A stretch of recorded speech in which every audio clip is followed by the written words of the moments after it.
Estoy en comunicación con el señor ex ministro y actual diputado Daniel Arroyo. Daniel, muchas gracias por aceptar esta entrevista, que es la primera, que espero que no sea la última.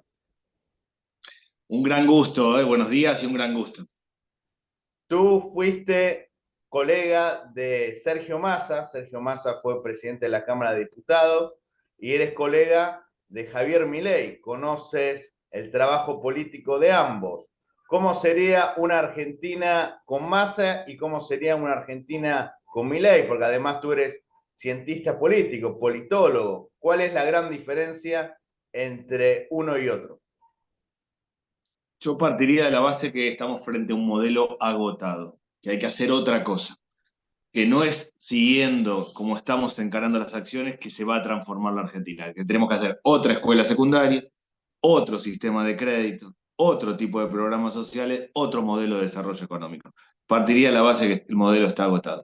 Y creo que acá se abren dos caminos. Un camino es generar esa transformación con equilibrio, con racionalidad. Ese es el camino de Sergio Massa. El otro camino es dinamitando todo y haciéndolo a lo bestia. Eso a lo bestia genera pobreza. Es decir, no hay duda que necesitamos hacer una transformación. Ahora, no es dinamitando todo el camino. Doy un simple ejemplo, la O sea, se escuela podría secundaria. decir que tú dices que los cambios con Massa serían graduales y con Milei serían unos cambios radicales. Sí, no es un tema de gradualidad, es un tema de orientación. Sí, doy un ejemplo con la escuela secundaria. Nosotros tenemos que hacer otra escuela secundaria, moderna, tecnológica, incorporar robótica, ciencia, tecnología, que sea flexible, que se pueda elegir alguna materia e ir al sistema dual, que en los 2 últimos años se trabaje y se estudie las dos cosas a la vez, sistema dual. Eso es un cambio equilibrado para mí. Más allá de que cuán gradual o no se haga, es un cambio equilibrado. Ir al sistema voucher es un cambio a lo bestia. Yo evalué, me tocó ser evaluador del sistema voucher de un país que lo aplica en América Latina y claramente aumenta la desigualdad, claramente genera escuela para ricos y para pobres. No es que no hay problemas graves hoy en Argentina, pero una cosa es hacer un cambio equilibrado, más allá de que tan rápido o lento sea, otra cosa es dinamitar todo y no tomar la base de muchas cosas buenas que hay en Argentina. Yo creo que esa es la diferencia principal. Tú fuiste ministro de Desarrollo Social en este gobierno de Alberto Fernández y Javier Milei habla del Ministerio de Capital Humano. ¿Qué nos puedes decir? ¿Qué significa capital humano según la óptica de un liberal como Milei? Sí, más allá del concepto de capital social y de capital humano, que conceptualmente yo concuerdo con esas ideas, la idea que está el capital económico, que tiene que ver básicamente con los recursos económicos, el capital social, que son las redes, los conocimientos o el capital humano, y otro conjunto de capitales que tienen que ver con los recursos naturales. Pero más allá del debate teórico, la idea que él plantea para mí de juntar educación, desarrollo social, salud, no es práctica, es un problema de organización del Estado.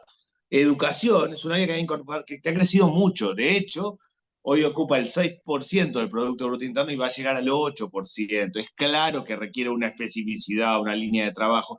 Hay que transformar la escuela secundaria, como antes decía yo, hacer los 3.000 jardines de infantes que nos faltan para que todos los chicos hagan sala de 3, 4 y 5 años, reorganizar el sistema universitario. Entonces, a mí eso de amontonar, más allá del concepto, que yo con los conceptos puedo tener más o menos cercanía, pero agrupar semejantes áreas que son con particularidades distintas, me parece que operativamente, en términos prácticos, eso no es correcto. Sobre todo porque educación ha tomado una especificidad que yo creo que hay que seguir manteniéndola.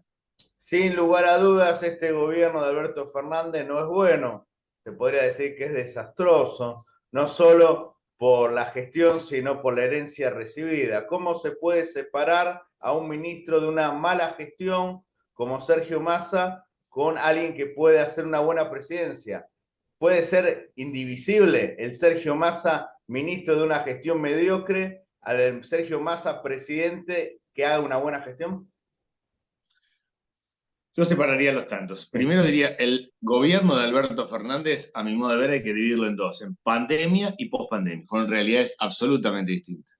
La pandemia, en mi opinión, dentro de 10 años, cuando no sea un debate ni de políticos ni de periodistas, cuando sea un tema de historiadores, un debate de especialistas, va a haber un reconocimiento al rol que tuvo el Estado en la pandemia. en sostener la paz social, que fue mi tarea, yo fui el ministro de Desarrollo Social de la pandemia, en la cuestión sanitaria, en sostener los puestos de trabajo. Esa fue una etapa claramente de una emergencia mundial absoluta, absolutamente diferente de todo el resto. Mi opinión Uruguay es que en también los tuvo años, pandemia y no tuvo la crisis económica de Argentina. No se puede tapar el sol con una mano. Lo mismo pasó en Chile. La pandemia no fue un fenómeno argentino nada más. no, estoy diciendo un fenómeno mundial, acabo de decir que es Bien. una emergencia universal, mundial, y que en mi opinión, en los años, la atención de la pandemia, creo yo, va a ser reconocida en términos del rol del Estado. Luego vino la pospandemia, y ahí sí hay problemas serios que tienen que ver con lo económico, y que el reflejo más fuerte es el problema de la vida cotidiana, que es el pan a 1.000 pesos, la leche a 450, el kilo asado a más de 3.000 pesos. Estamos hablando de claramente un problema post pandemia que tiene que ver con el nivel de inflación, que para mí es muy determinante, y situaciones que están dando en Argentina que no deberían darse, y es que baja la desocupación, pero sube la pobreza. Si baja la desocupación, si hay más trabajo, debería haber menos pobreza. Sin embargo, baja la desocupación, pero a la gente no le alcanza la plata. Hay más actividad económica en un barrio, yo ando por los barrios todo el tiempo, y uno va y ve y que hay changas de construcción y de textil, pero no baja la cantidad de gente en los comedores. Eso quiere decir claramente que la gente no le alcanza la plata, que labura, hace changas, y después va al comedor para retirar alimentos. Lo que quiero decir es que en la pospandemia hay un problema económico serio. Sergio Massa toma el Ministerio de Economía hace un año, un poquito más de un año, toma una cuestión macroeconómica compleja, rearma el acuerdo con el Fondo Monetario en un contexto muy complejo, con 130% de inflación anual y con los problemas esos que yo planteo, que no los teorizo, porque yo ando por los barrios todo el tiempo y me duele el dolor del otro y recorro permanentemente.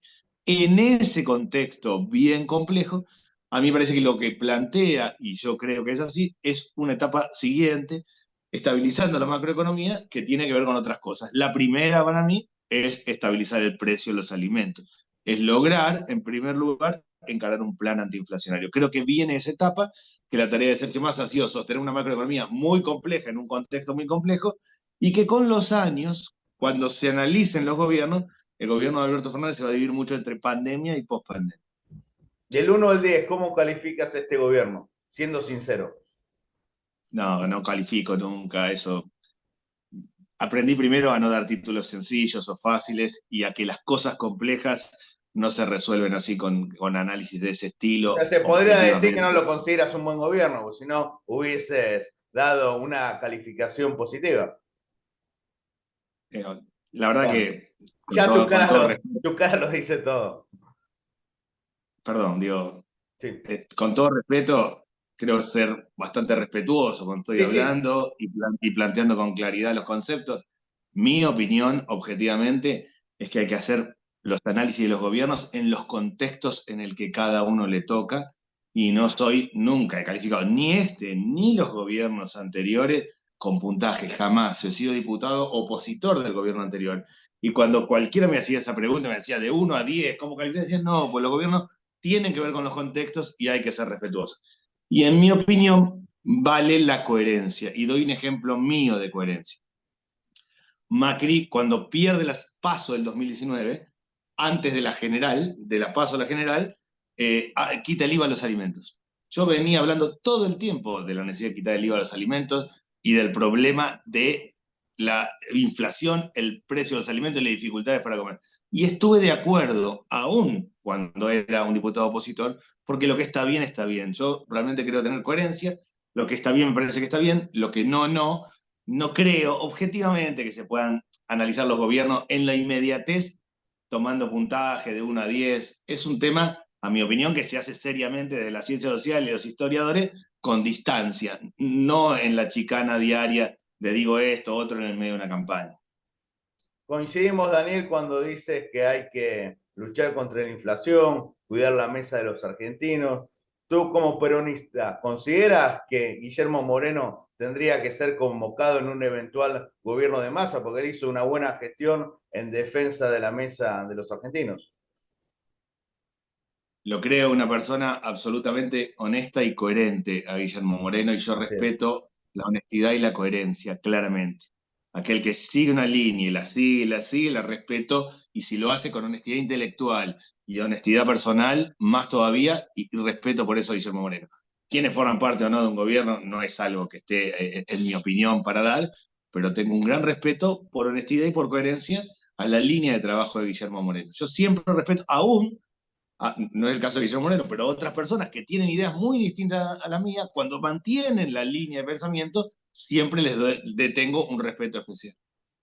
Sí, esto me consta, nosotros no nos conocemos, yo no soy kirchnerista y la gente lo sabe, y sin embargo aceptaste esta entrevista sin condicionamiento. Esto habla muy bien de tu persona. Con respecto al trabajo de Milei, porque Milei no es cualquier ciudadano, es un diputado, tiene 2 años de mandato, si es que no accede a la presidencia, y cumplió 2 años de mandato.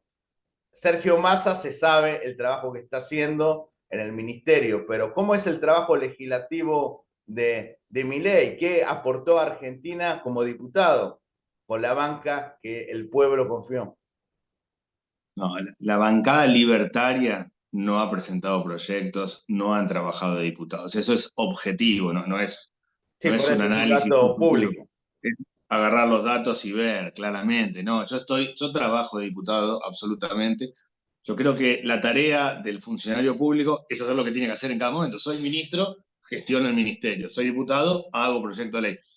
Ellos no lo han hecho, objetivamente no lo han hecho, no han presentado proyectos, no los veo nunca en las comisiones discutiendo, planteando.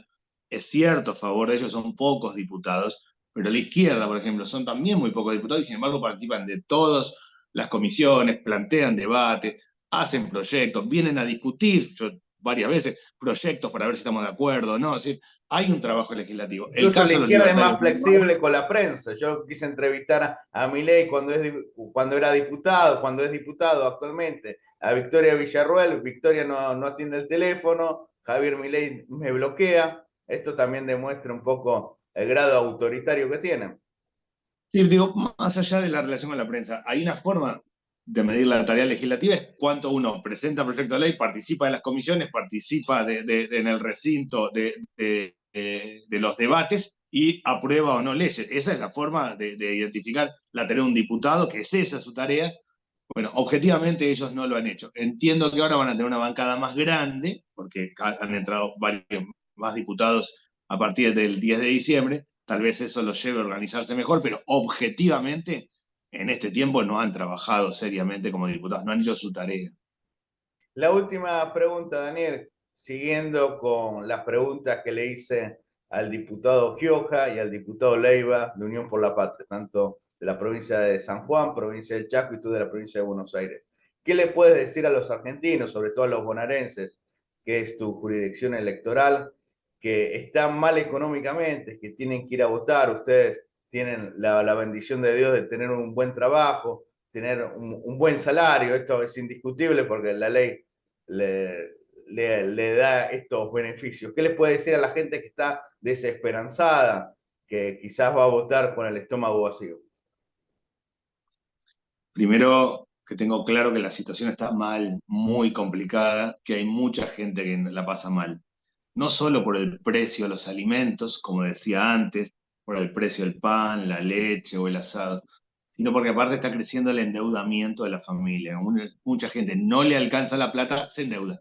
Paga el mínimo con tarjeta y patea para adelante, puede va a la financiera de esquina, a la vuelta, al que vende droga, que termina dando billetes a cualquier lado, toma crédito al 300% de interés anual, arranca el mes debiendo un montón de plata, tapa agujero como puede y le queda larguísimo el mes y otra vez. O sea, realmente una situación angustiante. Hay mucha gente que la pasa mal y mucha gente que la pasa mal, que ha votado opciones muy contrarias al gobierno, lo entiendo absolutamente, porque verdaderamente hay mucha gente con muchas dificultades que está difícil en esencia por el precio de los alimentos. Lo que yo simplemente quiero decir es que me parece que las opciones que se presentan al balotaje, el balotaje es uno u otro, ya quedan dos y Es es uno u optar más que otro, elegir. tenemos que ir por el camino del equilibrio, la racionalidad, para mejorar, para transformar, no para hacer lo mismo, pero por el camino del equilibrio, la racionalidad, no por el camino de dinamitar todo y hacerlo a lo bestia, porque eso a lo bestia genera pobreza. Comprendo claramente que hay mucha necesidad y mucha angustia, convivo con la angustia todo el tiempo, pero me parece que el camino es la racionalidad, no encender una mecha y dinamitar todo. Muchísimas gracias, Daniel. Espero entrevistarte más seguido. Que viva la patria. Cuando quieras. Muchas gracias y buenos días. Para más información, por favor, suscríbanse a mi canal de